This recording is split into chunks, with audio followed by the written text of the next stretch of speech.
Bom dia a todas e todos. Bem-vindos à aula 5 de Geometria Algébrica 2. Nessa aula, a gente vai definir a noção de fibra esquemática de um morfismo entre esquemas e também uma noção muito importante, que é a noção de produto fibrado de esquemas, que vai ser um produto na categoria de esquemas.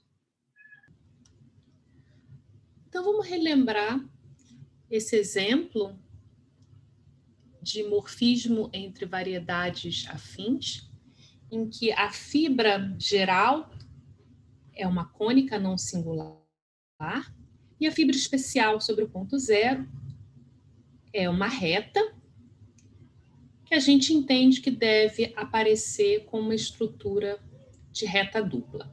Então, para formalizar esse exemplo no contexto de esquemas, vamos redefinir esse morfismo como um morfismo de esquemas. Então, a gente tem uma inclusão natural do anel dos polinômios em uma variável t sobre o corpo algebricamente fechado K, e esse anel A, que é o anel de coordenadas do cone quádrico, né? Então, é o quociente do anel de polinômios em 3 variáveis x, y, t, com coeficientes em K, pelo ideal gerado por ty menos x ao quadrado. Então, essa inclusão de anéis vai induzir um morfismo de esquemas π entre x e a reta afim sobre K. Então, deixa eu relembrar que, como morfismo de esquemas, a nível de conjuntos, um ponto Q de espec de A vai ser levado no primo P do anel de polinômios KT, que é a imagem inversa por φ do ideal Q.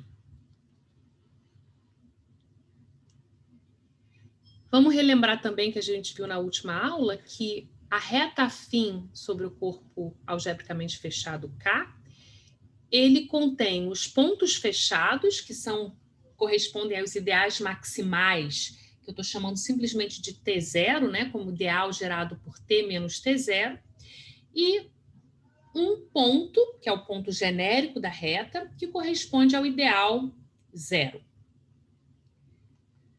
Quando a gente calcula a imagem inversa de T0, então vou denotar essa fibra por xt0, como conjunto, isso consiste dos pontos de espec A, ou seja, dos primos Q de A, que satisfazem a condição de que a imagem inversa de Q por φ é exatamente o ideal T menos T0.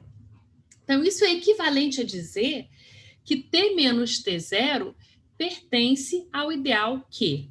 Ou seja, a fibra sobre um ponto T0 nada mais é do que o fechado V de T menos T0, né? Ou seja, o conjunto de todos os primos que contém esse elemento T menos T0. Então, ele é um subconjunto fechado de X. E agora, o problema que a gente vai abordar é como dar uma estrutura de subesquema fechado a essa fibra xt0. Então, para isso, primeiro eu preciso definir o que eu quero dizer como subesquema fechado. Então, primeiro eu vou definir isso para um esquema afim. Então, eu vou começar com um esquema afim x igual a espec de A. Um subesquema fechado de x, ele é um esquema afim y, que é o espectro do quociente de A por um ideal. Então, isso é análogo a um fechado de uma variedade afim. Ele é sempre definido por um ideal de A. Juntamente com um morfismo de esquemas, que a gente pensa como um morfismo de inclusão, I de y para x, que é induzido pelo quociente natural de A para A módulo o ideal Azinho.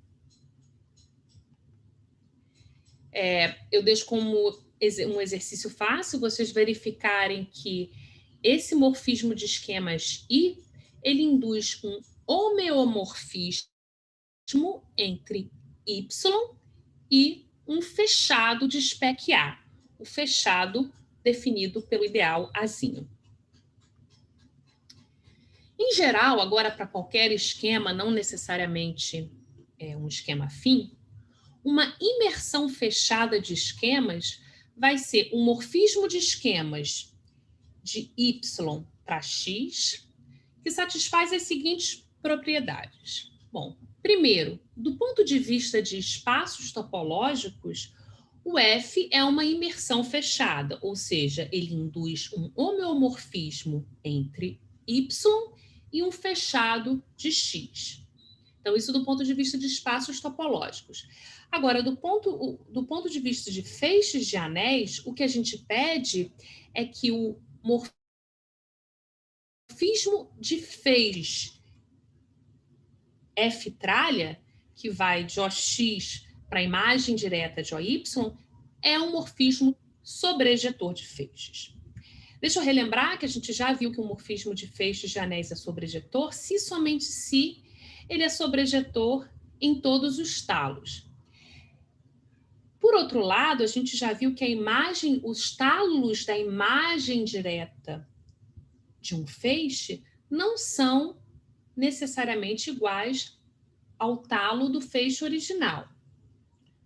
Porém, nesse caso, como a gente está pedindo que, a nível de espaços topológicos, F induza um homeomorfismo entre Y e um fechado de X, isso implica que para qualquer ponto Y do esquema Y,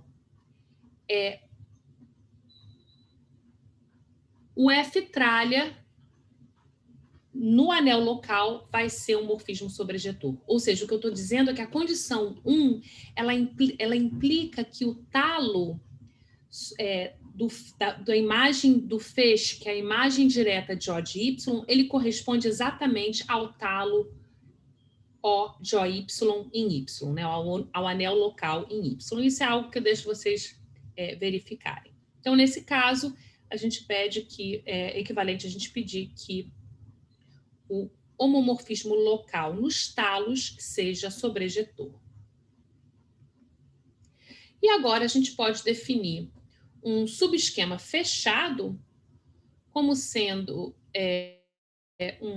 um esquema Y, onde Y é um fechado de X, juntamente com uma imersão fechada de Y para X, onde a nível de conjuntos, essa imersão fechada seja exatamente a inclusão natural. E aqui, é claro, a gente precisa verificar, e eu deixo como um exercício, isso é um exercício do Hartshorne, vocês verificarem que, no caso afim, essas duas definições coincidem. Então, a gente tinha essa definição original de subesquema fechado de um esquema afim, que ele é induzido por um quociente do anel A, e a gente tem essa definição mais abstrata de subesquema fechado. E agora a gente pode voltar ao nosso exemplo, né? Então, a gente tinha novamente esse morfismo π de esquemas de X para reta afim. A gente já determinou quem era a fibra conjuntística de um ponto T0. T0 aqui, relembrando, ele está representando o ponto que corresponde ao ideal maximal T menos T0. Então, a nível conjuntístico, a fibra é um fechado de X. E nesse caso, a gente tem uma estrutura natural de subesquema fechado na fibra. Isso porque, repara que a gente tem um quociente natural de A para o ideal, para o quociente de A pelo ideal gerado por T menos T0. Então, nesse caso, isso vai nos dar uma estrutura natural de subesquema fechado à fibra conjuntística, que é essa que eu coloquei aí. Isso vai ser essa imersão fechada I, do espectro do quociente para X. Deixa eu só observar nesse caso, como a gente vai querer definir isso de forma mais geral, vamos olhar para esse quociente e vamos observar que esse quociente de A pelo ideal gerado por T menos T0, ele pode ser visto como um produto tensorial sobre o anel de polinômios KT do anel A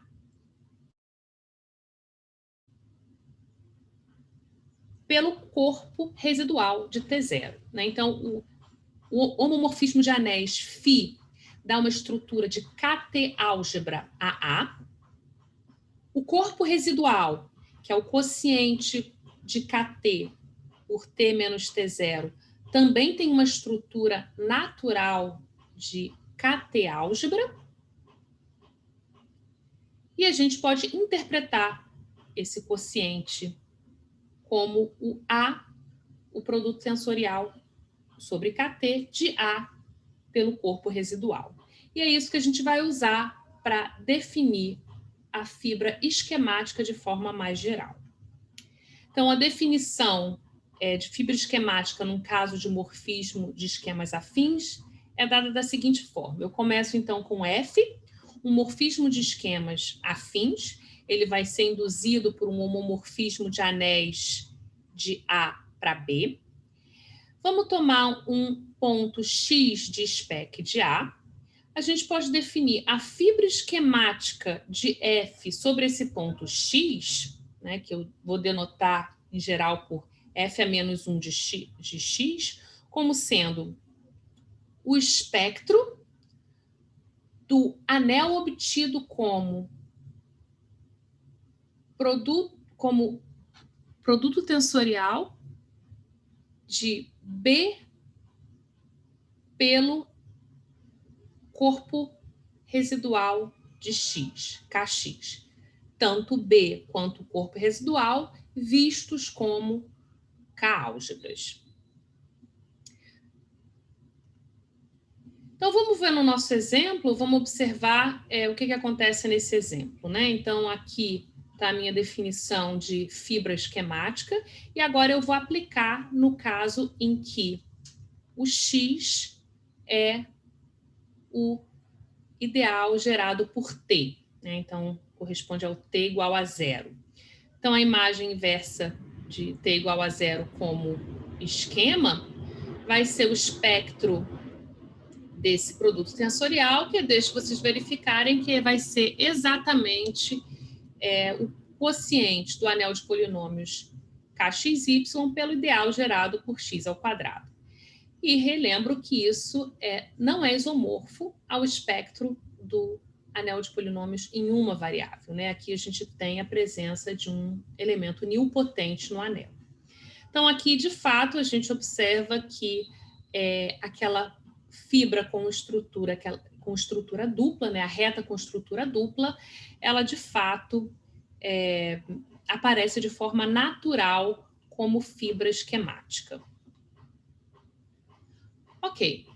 Então, agora eu queria dar algumas outras aplicações a essa construção de fibra esquemática, e uma delas é formalizar a noção de limite. Isso foi algo que eu mencionei logo na primeira aula. Então, vamos continuar usando esse exemplo como motivação. Nesse caso, a gente pode pensar que a reta dupla ela aparece como limite quando T vai para 0 da fibra do morfismo sobre T, que era uma cônica não singular. Então, como que a gente formaliza essa noção de limite? Então, a primeira observação é que a gente repara que esse limite, quando T vai para 0, a gente pode pensar como sendo uma condição. Esse limite é um objeto que ele vai ser definido localmente no ponto T igual a 0. Então, o que eu estou propondo aqui em vez da gente olhar para um morfismo de X para a reta fim, a gente olha só para uma vizinhança do ponto T igual a 0. Então, como que a gente faz isso formalmente? olhar para uma vizinhança de um ponto. Bom, então aqui o que a gente vai fazer, no nosso caso a gente está com K, um corpo algebricamente fechado, e eu vou olhar para o anel local da reta afim no ponto zero. Então esse anel local, então o que eu estou fazendo é invertendo todos os polinômios em uma variável que não se anulam em t igual a zero. Isso é isomorfo ao anel das séries de potência em T. Isso é um anel de valorização discreta que tem como corpo quociente o corpo das séries de Laurent em T. Então, aqui eu estou permitindo um número finito de potências negativas de T. Então, agora eu vou olhar, esse é um anel local, é um anel local da reta fim em zero, é o anel das séries de potência em T. E agora eu vou olhar para o espectro desse anel. Então, eu vou chamar de T o espectro de R, desse anel de valorização discreta, e a gente repara que esse esquema ele tem dois pontos. Então, eu tenho dois ideais primos em R. Eu tenho um ideal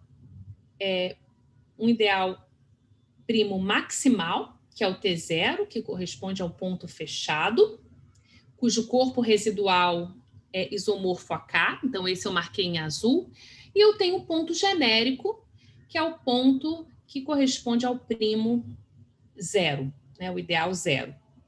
E nesse caso, é fácil vocês verificarem que esse é o ponto genérico do esquema, e que o corpo residual do ponto genérico é exatamente o corpo das séries de Laurent em T.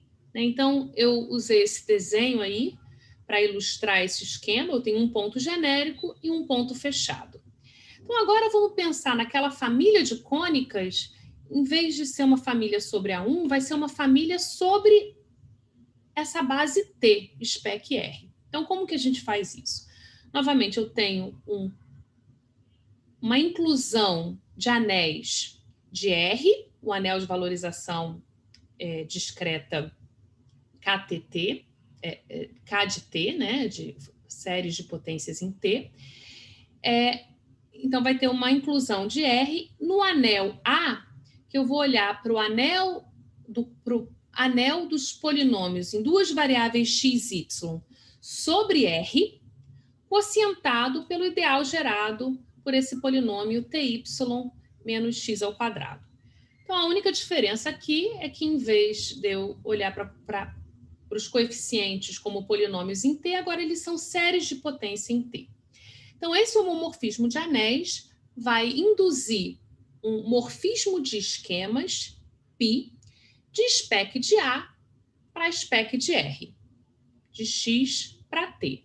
E agora vamos determinar quais são as fibras esquemáticas sobre o ponto fechado e sobre o ponto genérico. Sobre o ponto fechado, a gente observa, né, quando você olha para a definição de fibra esquemática, né, toma aquele produto tensorial, você observa que a fibra esquemática sobre o ponto fechado é o espectro do quociente de KXY pelo ideal gerado por x ao quadrado, que era exatamente a fibra especial que a gente tinha no exemplo anterior. Né? É a reta dupla. E agora vamos ver o que acontece com o ponto genérico. Quando eu calculo a fibra esquemática sobre o ponto genérico, o que a gente vai ter é o quociente. Aqui deveria ser, novamente, o anel de polinômios nas variáveis x e y com coeficientes no corpo de séries de Laurent. Está faltando aqui o x e y nessa expressão. Mas então seria, novamente, o espectro do quociente do anel de polinômios nas duas variáveis x e y pelo ideal gerado por esse polinômio de grau 2, ty menos x2. E agora repara que no corpo de séries de Laurent, o elemento T é um elemento invertível. Então, na verdade, sobre esse corpo, a gente tem uma cônica não singular. Então, o que a gente fez aqui foi substituir, né, aquela família de X sobre a reta afim por uma família, por um morfismo de X sobre esse esquema especial T, que só tem 2 pontos, um que corresponde à fibra especial e um que corresponde à fibra genérica. Então, a degeneração da cônica em uma reta dupla, ela pode ser vista sobre esse esquema T. Então, isso é uma forma muito, muito útil de se estudar limites e degenerações, né? Então, isso vai ser bastante importante no nosso estudo de esquemas mais para frente. Ok, um outro exemplo que vai ser importante é exemplos em característica mista, né? Então, a fibra esquemática, né, a definição de fibra esquemática nos permite trabalhar ao mesmo tempo com qualquer característica. Então, vamos ver isso. Então, o que a gente vai considerar, primeiramente, é o esquema fim spec de Z. Né? Z, o anel dos números inteiros. Então, os ideais primos de Z, eles vão corresponder aos inteiros primos, né, os números naturais primos, que vão corresponder aos pontos fechados de spec de Z, e o ideal zero, que vai corresponder ao ponto genérico de spec de Z. Os corpos residuais são fáceis de calcular. O corpo residual do ponto genérico vai ser isomorfo ao corpo dos números racionais. E o corpo residual de um ponto que corresponde a um primo P vai ser isomorfo ao corpo finito FP. Então, eu deixo como exercício vocês contemplarem esses isomorfismos aí e se convencerem de que, de fato, esses são os corpos residuais dos pontos de spec Z. E agora a gente vai considerar famílias sobre spec Z, ou seja, morfismos, esquemas sobre spec Z. Então, por exemplo, um dos esquemas mais simples nos quais a gente pode pensar é a reta afim sobre Z. Então, a reta afim sobre Z, ela é definida como sendo o espectro do anel de polinômios em T com coeficientes em Z. A inclusão de Z no anel de polinômios ZT induz um morfismo π da reta afim sobre Z em spec Z. E agora o que a gente vai fazer é descrever quais são as fibras esquemáticas desse morfismo. Então, vamos começar com um ponto genérico. Então, a gente, novamente, para calcular a fibra esquemática, a gente tem que calcular o produto tensorial de ZT pelo corpo residual, produto sensorial sobre Z, e isso vai ser exatamente o anel de polinômios na variável T com coeficientes em Q. E isso é exatamente a reta afim sobre Q. Ou seja, a fibra genérica, a fibra sobre o ponto genérico, é um Q esquema. E agora a gente faz a mesma coisa para um ponto fechado. Né? A fibra esquemática sobre um ponto fechado, ela vai ser o espectro do produto tensorial ZT por FP. E isso vai ser exatamente o anel dos polinômios em uma variável sobre o corpo finito FP. Ou seja, a fibra esquemática sobre P vai ser a reta afim sobre FP. Então, isso vai ser um FP esquema. A gente chama essa fibra esquemática da redução do esquema A1 sobre Z, módulo P. Então, a gente pode fazer essa construção de forma muito mais geral. Vamos supor que você pode estar trabalhando com uma variedade algébrica definida, por exemplo, sobre os complexos, mas vamos supor que os polinômios que definem essa variável têm coeficientes em z.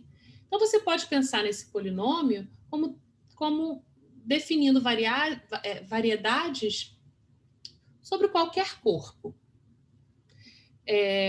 de característica positiva ou zero.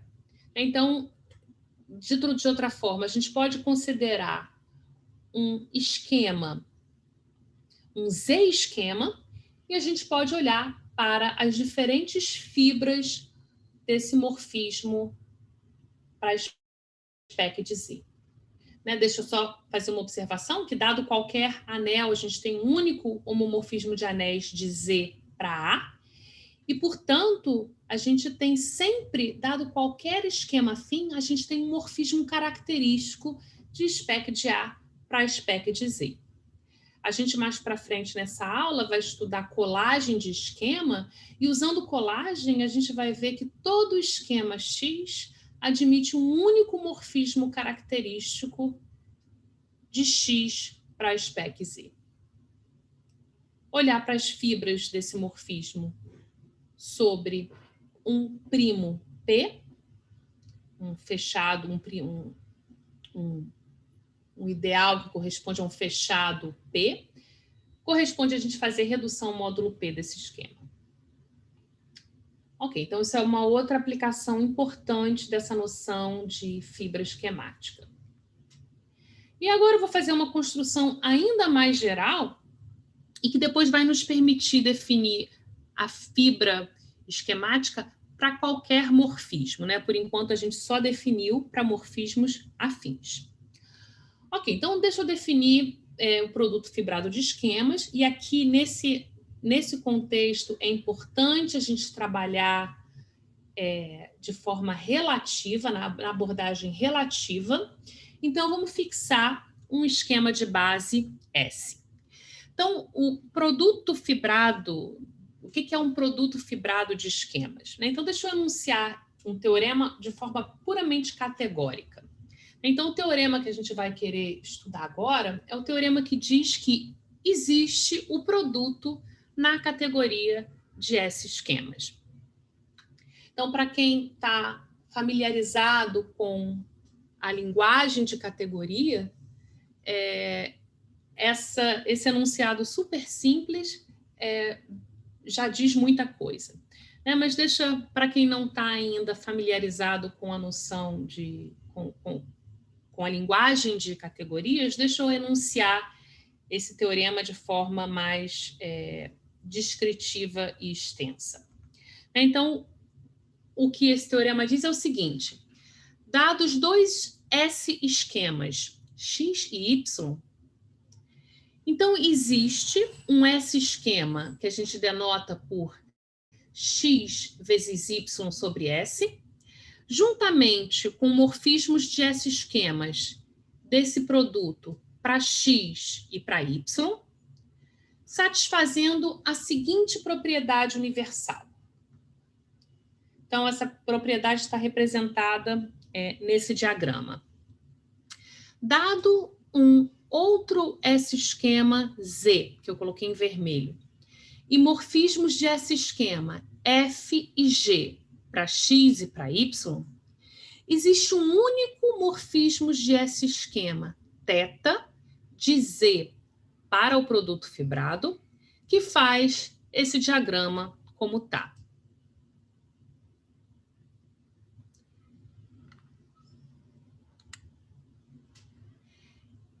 Como eu disse, esse esquema, esse S-esquema X vezes Y sobre S é chamado de produto fibrado de X e Y sobre S, e os morfismos πx e πy são chamados de projeções naturais.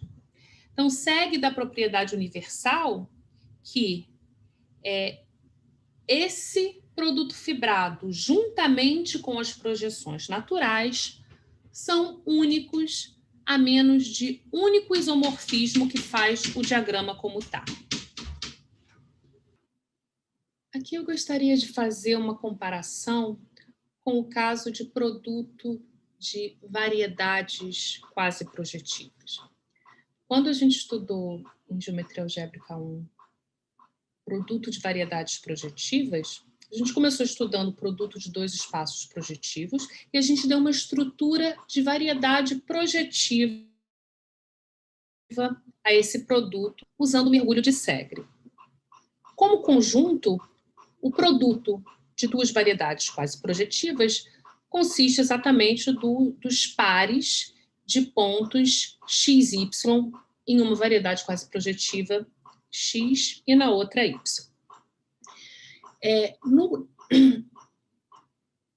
Na categoria de variedades quase projetivas sobre um corpo algebricamente fechado, o produto de variedades quase projetivas satisfaz a essa mesma propriedade universal, ou seja, o produto existe na categoria de variedades quase projetivas sobre um corpo algebricamente fechado.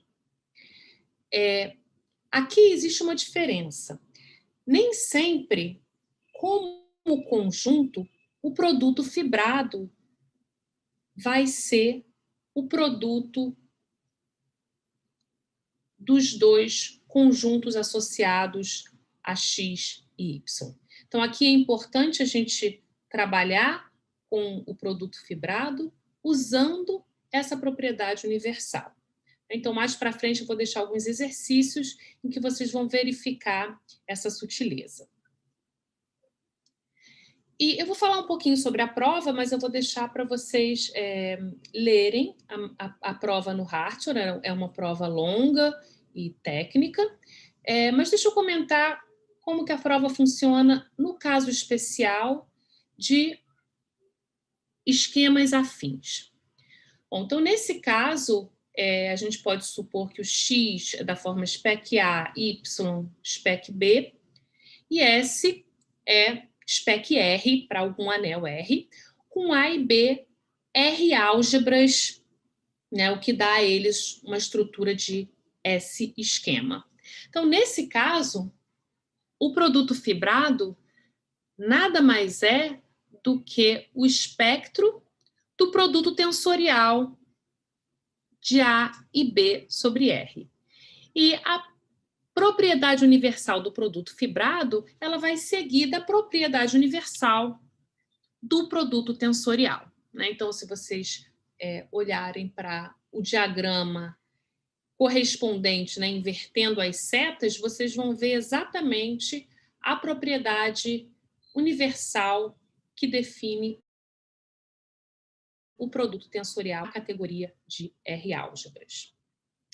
No caso geral, a gente obtém o produto fibrado por colagem de esquemas afins, né? Essa colagem é feita de uma forma cuidadosa e técnica, e eu deixo então como exercício vocês lerem a prova desse teorema no livro do Hartior, esse é o teorema do capítulo 2, 3.3. Eu vou falar brevemente sobre essa noção de colagem de esquema e morfismos daqui a pouquinho, e vou deixar vocês estudarem com mais detalhes no Hartior. Vão ser alguns exercícios do Hartior. Mas antes disso, deixa eu explicar como que a gente agora pode definir de forma geral a fibra esquemática de um morfismo de esquemas. Então, agora, eu não estou supondo que esses esquemas são afins. Eu começo com morfismos de esquemas F de X para Y, e eu tomo um ponto no contradomínio Yzinho. Lembrando que a esse ponto eu tenho associado um corpo residual, que é o quociente do anel local do ponto pelo seu ideal maximal. E a gente já viu que a gente pode construir, que a gente tem um morfismo de esquema do espectro do corpo residual de Y para o esquema Y, que leva o único ponto do espectro do KY no ponto dado Y de Y. E agora a gente pode definir a fibra esquemática desse morfismo de esquemas como sendo o produto fibrado sobre Y do espectro do corpo residual do ponto Y pelo esquema X. X tem uma estrutura de Y esquema dado por F. A gente tem também, em spec de KY, uma estrutura de K esquema dada dessa forma, levando zero no ponto Y, e a gente toma um produto fibrado para definir a fibra esquemática. E agora deixa eu terminar a aula falando brevemente sobre colagem de esquemas e morfismos. Então, vocês vão ler isso com mais detalhes e fazer alguns exercícios do Hartion, mas a ideia é bastante simples. Deixa eu começar falando sobre a colagem de espaços topológicos. Então, essa é uma operação puramente topológica. Eu tentei colocar um desenho para ilustrar a colagem de espaços topológicos, mas a ideia é a seguinte: você começa com uma família de espaços topológicos, e para cada dois espaços dessa família, você tem dois abertos, o IJ em XI e o JI em XJ, que são identificados por meio de um homeomorfismo. E a gente pede que esses homeomorfismos de UIJ para UJI sejam todos compatíveis. Ou seja, a gente vai querer, que está faltando um sinal de inverso ali, perdão, que o φIJ seja o φJI inverso, então faltou um elevado a menos 1 ali, e para quaisquer I, J e K distintos, a gente vai querer que esses homeomorfismos sejam compatíveis. Então, formalmente, a gente pede que a imagem da interseção de IJ com o IK por φJ seja exatamente a interseção de UJI por UJK em XJ, e que esses morfismos de colagem eles se comportem bem por composição. Então, a conclusão é que a gente pode colar esses espaços topológicos ao longo desses abertos, né? Ou seja, existe um único espaço topológico, um único a menos de homeomorfismo, juntamente com imersões abertas de XI para X, né, de forma que esses XIs deem uma cobertura por abertos de X, e que esses abertos sejam, os abertos UIJ e UJI sejam identificados em X. Então, de forma análoga à colagem de espaços topológicos, a gente pode fazer colagem de feixes. Isso está feito no Hartion, exercício capítulo 2, seção 1, exercício 1.22. Então, aqui a ideia é que se você tem uma cobertura por abertos em um espaço topológico, feixes de anéis em cada um desses abertos e identificações nas interseções, né, identificações dos feixes, das restrições dos feixes nas interseções, esses feixes em cada um dos abertos podem ser colados para se obter um feixe em todo o espaço topológico X. Deixo vocês verem isso com mais detalhes no Hartion. Com a colagem de espaços topológicos e a colagem de feixes, a gente pode fazer colagens de esquemas. E isso também, novamente, é um exercício do Hartion, capítulo 2, seção 2, exercício 2.12. E, por fim, a gente pode fazer uma colagem de morfismos de esquemas. Então, deixa eu só enunciar, nesse caso, o que eu quero dizer com isso. Eu começo com dois esquemas X e Y e uma cobertura por abertos UI de X. Vamos supor que eu tenho, para cada aberto nessa cobertura, agora eu estou vendo esse aberto como um esquema, com uma restrição do feixe estrutural, eu tenho um morfismo alfa-I de UI para Y. E esses morfismos são tais que, nas interseções, eles coincidem. Então, eu posso colar esses morfismos, ou seja, existe um único morfismo de esquema de x para y, com a propriedade de que quando eu restringo o morfismo ao aberto o i, eu recupero o morfismo inicial dado αi, para todo i. Então, com isso, a gente termina a aula 5 e a gente volta daqui a pouco para falar de esquemas projetivos. Até lá!